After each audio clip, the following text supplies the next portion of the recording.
একই খাবার হবে। তো সেক্ষেত্রে খাবারটা কি খাওয়া যায়? খাবার যেটা আমি বললাম কার্বোহাইড্রেট পোর্শন, মানে আপনাকে ভাত রুটি চিড়ে মুড়ি সারাদিনে আমরা ওগুলো বেশি খাই, তো ওগুলো যেহেতু আমরা এনার্জি পাবো ক্যালোরি পাবো বেশি পরিমাণে, আমরা সেগুলো বেশি পরিমাণে রেখে রাখি, তাই তো সাধারণ মানুষের ক্ষেত্রে। কিন্তু যারা ডায়াবেটিসে আক্রান্ত তাদের জন্য করতে হবে কি, ওই জিনিসগুলো কম করতে হবে। কেন না, ওই জিনিসগুলো থেকে আমার সুগার বাড়ে, তাহলে আমাকে ওই জিনিসগুলো কম খেতে হবে।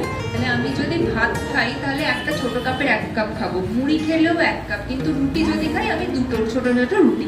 এটা হচ্ছে আমার সারাদিনের খাবারে থাকবে। কিন্তু আমাকে পেট ভরানোর জন্য তো কিছু করতে হবে, আমি তো 2টো রুটি খেয়ে পেট ভরাতে পারবো না, হয়তো আপনার পেট ভরবে না, কিন্তু আমি তো বললেই আপনি খেয়ে নেবেন না, তখন মনে হবে আপনি 3টে রুটি খান, কিন্তু এটা করা যাবে না।